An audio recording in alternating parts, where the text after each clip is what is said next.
પ્રકરણ 8 આર્થિક સુધારાઓ ઇકોનોમિક રિફોર્મ્સ પ્રસ્તાવના ઇન્ટ્રોડક્શન સ્વતંત્ર ભારતના નીતિ ઘડનારાઓ સામે ભારતના આર્થિક અને સામાજિક વિકાસના પડકારો હતા. આ માટે આર્થિક ક્ષેત્રે ભારતે મિશ્ર અર્થતંત્રવાળી અર્થવ્યવસ્થા સ્વીકારી, જેમાં સમાજવાદી ઢબની સમાજ રચના તરફ ઝોક વધારે રહ્યો. 1947 થી 1990ના ગાળામાં ભારતે અપનાવેલ આયોજિત વિકાસની વ્યૂહરચના અને અર્થતંત્ર પર રાજ્યના વધારે પડતા અંકુશોને લીધે આપણા આર્થિક ધ્યેયોને પ્રાપ્ત કરવામાં મુશ્કેલી પડી, તેમ ઘણા આર્થિક નિષ્ણાંતોને લાગ્યું. ભારતના વેપારની તુલામાં ઊંચી ખાધ રહી, એટલે કે આયાતની સરખામણીમાં નિકાસો નીચી રહેતા વિદેશી હુંડિયામણની કમાણીમાં ખાધ વર્તાઈ અને ભારતે વિદેશી સંસ્થાઓ પાસે મદદ લેવી પડતી હતી. દુનિયાના વિકસિત દેશો તથા આંતરરાષ્ટ્રીય નાણાં સંસ્થાઓએ પણ ભારતને નાણાકીય સહાય આપવા માટે પૂર્વ શરત મૂકી કે ભારત પોતાની આર્થિક નીતિઓમાં પરિવર્તન કરે અને અર્થતંત્રને રાજ્યના અંકુશોમાંથી મુક્ત કરે. માટે ભારતે આર્થિક નીતિઓમાં પરિવર્તન કર્યું તથા તે માટે જરૂરી સંસ્થાગત અને કાયદાકીય ફેરફારો કર્યા. 1991 થી આર્થિક નીતિના પરિવર્તન માટેના હેતુઓ. Objectives of economic policy reforms since 1991. રાજ્યના અંકુશોવાળી અર્થવ્યવસ્થાને બજાર આધારિત મુક્ત અર્થવ્યવસ્થા તરફ લઈ જવા તથા મિશ્ર અર્થવ્યવસ્થામાં જાહેર ક્ષેત્રનો વ્યાપ ઘટાડીને ખાનગી ક્ષેત્રનો વ્યાપ વધારવા ભારતમાં ઈસવીસન 1991માં આર્થિક કાયદાઓ બદલવામાં આવ્યા અને આર્થિક નીતિનું પરિવર્તન થયું, જે પ્રક્રિયાઓને આર્થિક સુધારાઓ તરીકે ઓળખવામાં આવે છે, જેના હેતુઓ નીચે મુજબ રાખવામાં આવ્યા. ભારતની વિપુલ કુદરતી સંપત્તિ અને માનવ સંપત્તિનો આર્થિક વિકાસમાં ઉપયોગ થાય તે માટે ખાનગી અને વિદેશી મૂડીરોકાણને વધારે પ્રોત્સાહન આપવું. દેશના સંસાધનોની વધુ કાર્યક્ષમ ફાળવણી કરવી અને મહત્તમ ઉપયોગ કરવો. રાજ્યના ખર્ચમાં ઘટાડો કરવો અને જાહેર ક્ષેત્રોના ખાનગીકરણને લીધે પાછા મળેલા નાણાંને પ્રજા કલ્યાણની અન્ય સવલતોમાં ખર્ચવા. દેશની આવક, રોજગારી તથા નિકાસ આવકોમાં વધારો કરવો. દેશના આર્થિક ક્ષેત્રે સ્પર્ધાત્મકતા વધારવી. લાંબા ગાળે દેશનો આર્થિક વિકાસ અને વૃદ્ધિ દર સાતત્યપૂર્વક વધારવો. આ હેતુઓ પાર પાડવા ભારતમાં 1991 થી આર્થિક નીતિઓનું પરિવર્તન કરવામાં આવ્યું, જેના 3 પાસાઓ છે. 1. ઉદારીકરણ. 2. ખાનગીકરણ. 3. વૈશ્વિકીકરણ. ઉદારીકરણ લિબરલાઇઝેશન. રાજ્ય અંકુશિત અર્થવ્યવસ્થામાં ખાનગી સાહસ, વ્યક્તિગત નિર્ણયોનું સ્વાતંત્ર્ય, બજાર પરિબળો દ્વારા આર્થિક નિર્ણયોનો વ્યાપ વધે અને રાજ્યનો હસ્તક્ષેપ ઘટે તેને ઉદારીકરણ કહે છે. ભારતના મિશ્ર અર્થતંત્રમાં રાજ્યના અંકુશોવાળા આર્થિક નિર્ણયોમાં ખાનગી અને બજાર આધારિત ક્ષેત્રના સ્વીકારને ઉદારીકરણ કહે છે. ઉદારીકરણમાં 1. અર્થતંત્ર પરના રાજ્યના અંકુશો ઘટતા જાય છે. 2. આર્થિક નિર્ણયોની પ્રક્રિયામાં બજારના માંગ પુરવઠામાં પરિબળોની અસર વધતી જાય છે. 3. તબક્કાવાર જાહેર ક્ષેત્રોમાં ખાનગી ક્ષેત્રને પ્રવેશવા દેવાય છે. 4. દેશના ઉદ્યોગોને આંતરરાષ્ટ્રીય સ્પર્ધા સામે અપાતું ખાસ નીતિગત રક્ષણ ક્રમશઃ ઘટતું જાય છે, એટલે કે રાજ્ય દેશના ઉદ્યોગો અને વિદેશી ઉદ્યોગો બાબતે તટસ્થ બને છે. ભારતમાં ઉદારીકરણની પ્રક્રિયા. Process of liberalization in India. ભારતમાં આર્થિક ઉદારીકરણ તબક્કાવાર અમલમાં આવ્યું છે. રાજ્ય પ્રથમ દેશના ઉત્પાદકો, મૂડીરોકાણકર્તાઓ માટે નિયમો હળવા કર્યા, પછી વિદેશી મૂડીરોકાણકારો માટે પ્રવેશની છૂટ આપી. તેવી જ રીતે આર્થિક ક્ષેત્રો પણ વ્યૂહાત્મક રીતે નિયંત્રણ મુક્ત થયા. દાખલા તરીકે પહેલા વપરાશના ક્ષેત્રો મુક્ત થયા, પછી જાહેર સેવાના અને નાણાં બજારને મુક્ત કરાયું. આર્થિક નીતિઓનું પરિવર્તન કે જેને ઘણા આર્થિક સુધારા કહે છે તેનો અમલ કરવા માટે આર્થિક કાયદાઓમાં પરિવર્તન કરવું પડે છે. ભારતની સંસદે આ માટે તબક્કાવાર કાયદાઓમાં પરિવર્તન કર્યા, જેમ કે MRTP એક્ટ 1969 ને કોમ્પિટિશન એક્ટ 2002માં બદલવામાં આવ્યો. ફેરામાંથી રેગ્યુલેશન શબ્દ હટાવીને મેનેજમેન્ટ શબ્દ મુકાયો, એટલે હવે તે નિયમન કરવાને બદલે સંચાલન કરશે, જેથી ફેરાનું સ્થાન ફેમાએ લીધું. ઔદ્યોગિક નીતિમાં મોટા પાયે પરિવર્તન કરવામાં આવ્યું, જ્યાં જાહેર ક્ષેત્ર માટે આરક્ષિત ક્ષેત્રો ઘટાડીને 3 કરી દેવાયા. નાના પાયાના ઉદ્યોગો માટે મૂડીરોકાણ મર્યાદામાં વધારો કરાયો કે જેથી તેઓ નવીનીકરણ પાછળ ખર્ચ કરી શકે. વિદેશી મૂડીરોકાણની પ્રક્રિયા સરળ બની અને ઘણા બધા આર્થિક ક્ષેત્રોમાં વિદેશી મૂડીરોકાણ માટે આપમેળે પરવાનાની જોગવાઈ કરવામાં આવી. રાજકોષીય નીતિ, વ્યાપાર નીતિ અને આયાત નિકાસ નીતિ દ્વારા રાજ્ય બજાર પરિબળોને આર્થિક નિર્ણયની પ્રક્રિયામાં વધારે મહત્વ આપ્યું. સબસિડી ખર્ચમાં ઘટાડો કરાયો. આયાત નિકાસ પરવાના નીતિ હળવી કરાઈ. હુંડિયામણનો દર વધુ મુક્ત બનાવાયો. ખાનગીકરણ, પ્રાઇવેટાઇઝેશન. ખાનગીકરણ એટલે ઔદ્યોગિક માલિકીનું જાહેર ક્ષેત્રમાંથી ખાનગી ક્ષેત્રમાં હસ્તાંતરણ. રાજ્ય દેશમાં જાહેર ક્ષેત્રના ઉદ્યોગોનું માલિકી અને સંચાલન ધરાવે છે. આ માલિકી અને સંચાલન પૂર્ણ રૂપે અથવા આંશિક રૂપે ખાનગી ક્ષેત્રને સોંપવાની પ્રક્રિયા એટલે ખાનગીકરણની પ્રક્રિયા. ભારતમાં ખાનગીકરણની પ્રક્રિયા. Process of privatisation in India. ખાનગીકરણ નીચે મુજબ થઈ શકે છે. 1. વિમૂડીકરણ દ્વારા. 2. જાહેર ક્ષેત્ર માટે અનામત ઉદ્યોગોની સંખ્યા ઓછી કરી ખાનગી ક્ષેત્રનો વ્યાપ વધારીને. 3. જાહેર ખાનગી સંયુક્ત માલિકીના ઉદ્યોગો સ્થાપીને. ભારતમાં વિમૂડીકરણનો અર્થ અને પ્રક્રિયા. અર્થ: વિમૂડીકરણ એટલે જાહેર ક્ષેત્રના ઉદ્યોગમાંથી રાજ્ય પોતાનો ફાળો ઓછો કરીને કે પાછો ખેંચીને ખાનગી ક્ષેત્રને વેચે છે. આમ રાજ્ય જાહેર ક્ષેત્રના ઉદ્યોગોમાંથી પોતાની મૂડી પાછી ખેંચે છે, જેને વિમૂડીકરણ કહે છે. પ્રક્રિયા. ભારતમાં વિમૂડીકરણની પ્રક્રિયા સમજવા માટે 2 બાબતો સમજવી જરૂરી છે.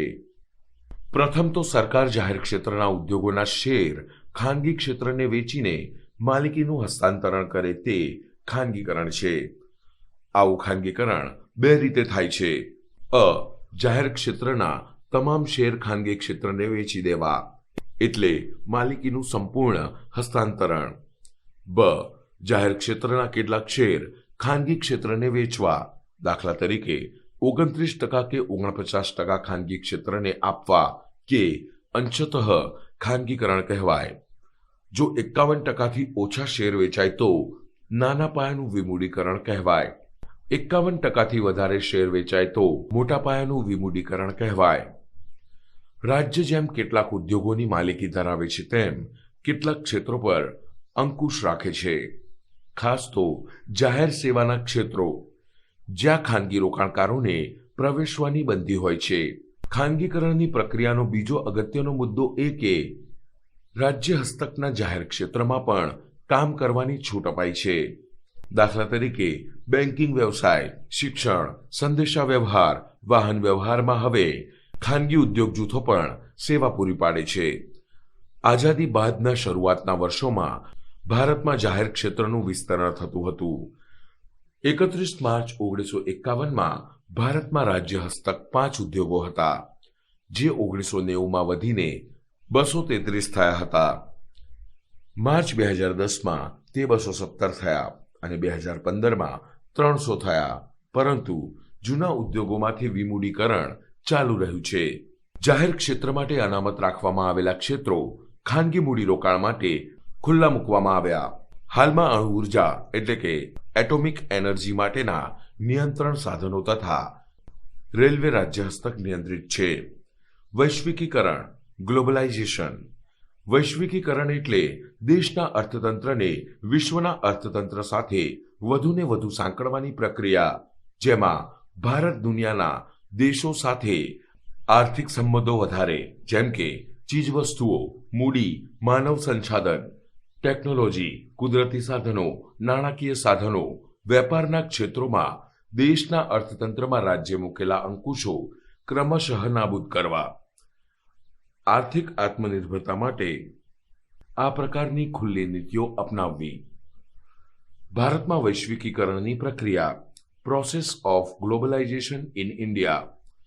આંતરરાષ્ટ્રીય નાણાં ભંડોળે તેના વધારે પડતા દેવા નીચે દબાયેલા વિકસિત દેશોના 1991માં તેમની સંરક્ષણાત્મક આર્થિક નીતિઓ બદલવાની ફરજ પાડી. માટે ભારતે પણ દેશના ઉદ્યોગોને રક્ષણ આપનારી આર્થિક નીતિઓમાંથી મુક્ત આંતરરાષ્ટ્રીય વેપારને પ્રોત્સાહક નીતિઓ સ્વીકારી અને ભારતમાં વૈશ્વિકીકરણની પ્રક્રિયા શરૂ થઈ, જેમાં આયાત નિકાસ પરવાના નીતિ હળવી કરવામાં આવી.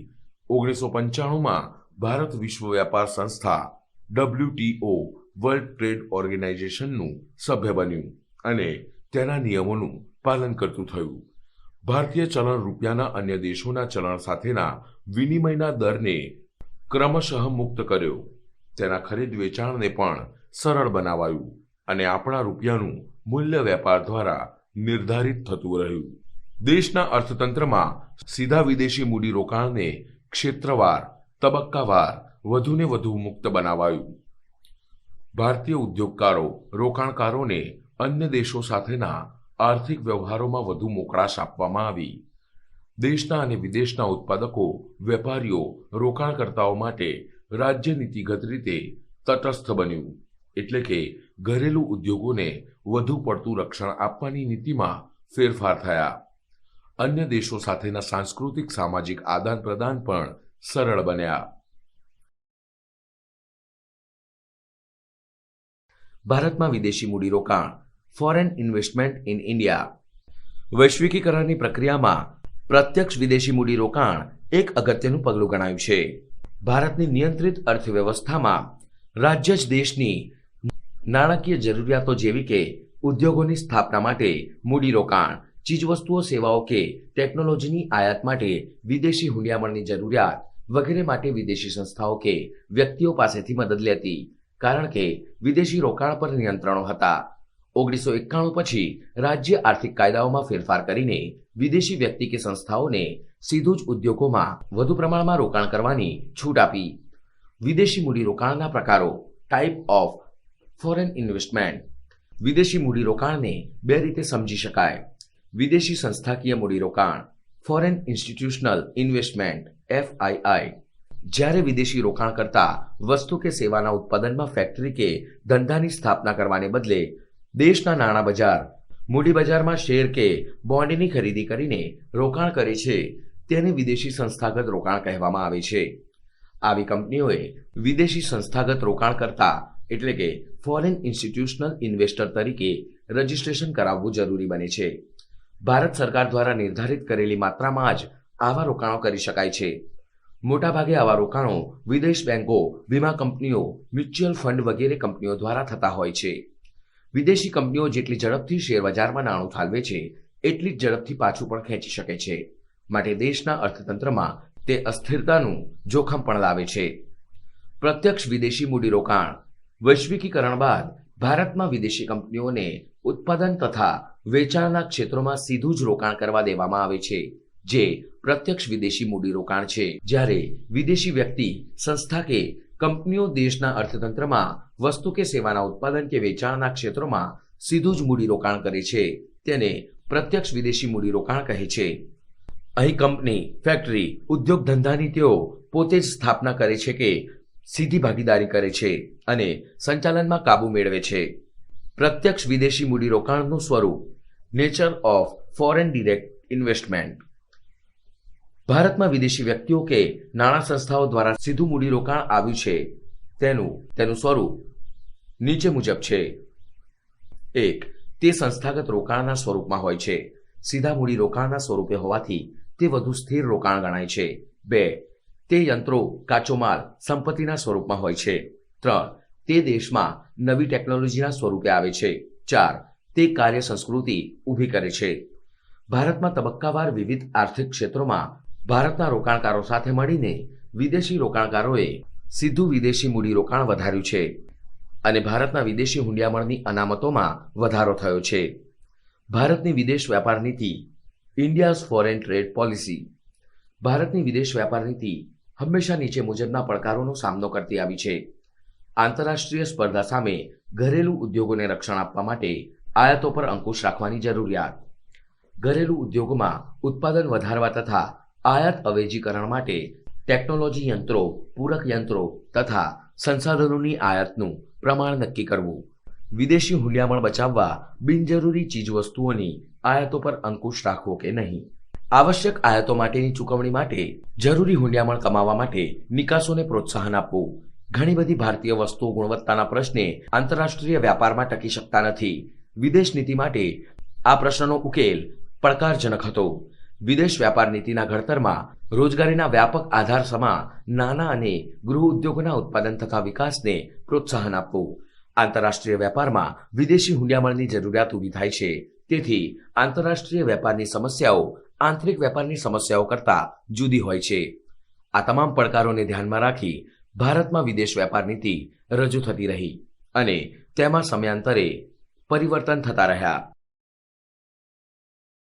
ભારતની વિદેશ વેપાર નીતિના તબક્કા stages of India's foreign trade policy. ભારતની વિદેશ વેપાર નીતિને આપણે બે ભાગમાં વહેંચી શકીએ છીએ. 1. વૈશ્વિકીકરણ પહેલાની વિદેશ વેપાર નીતિ. 2. વૈશ્વિકીકરણ પછીની વિદેશ વેપાર નીતિ. વૈશ્વિકીકરણ પહેલાની વિદેશ વેપાર નીતિ સ્વતંત્રતા બાદ શરૂઆતના વર્ષો વહીવટીય, આર્થિક, રાજકીય માળખાની ગોઠવણના હતા. દેશ વિદેશી શાસનમાંથી મુક્ત થયો હતો, માટે વિદેશી વસ્તુ, વિદેશી વ્યાપાર, વિદેશી કંપની સામે માનસિક વિરોધ હતો. આ ગાળામાં આયાત પર અંકુશો હતા.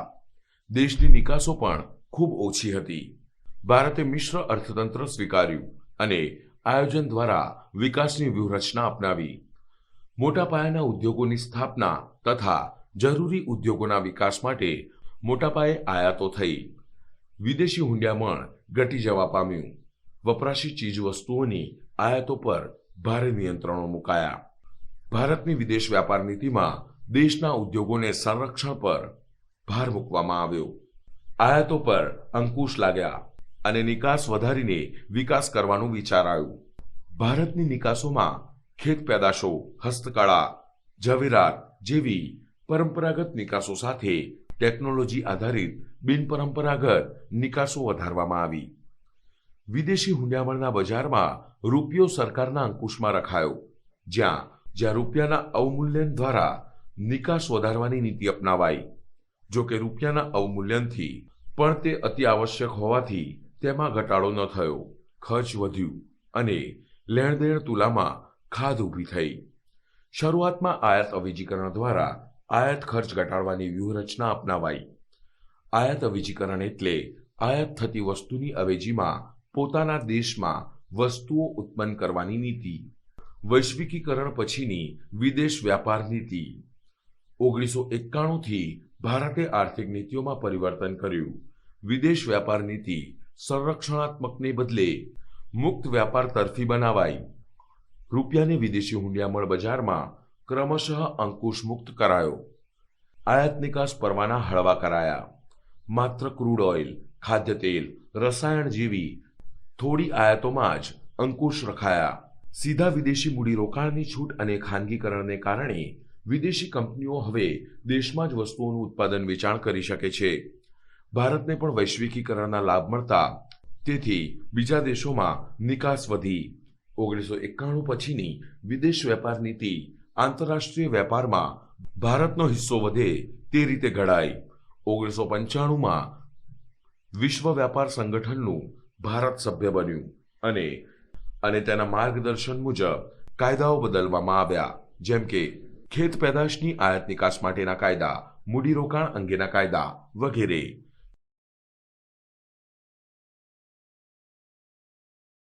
આર્થિક સુધારાઓનું મૂલ્યાંકન. Evaluation of economic reforms. ભારતમાં 1991થી રાજ્યના અંકુશોવાળી આર્થિક નીતિઓ બજાર આધારિત, ખાનગી મિલકત અને નિર્ણયના સ્વાતંત્ર્યવાળી મુક્ત અર્થવ્યવસ્થા તરફ બદલવામાં આવી.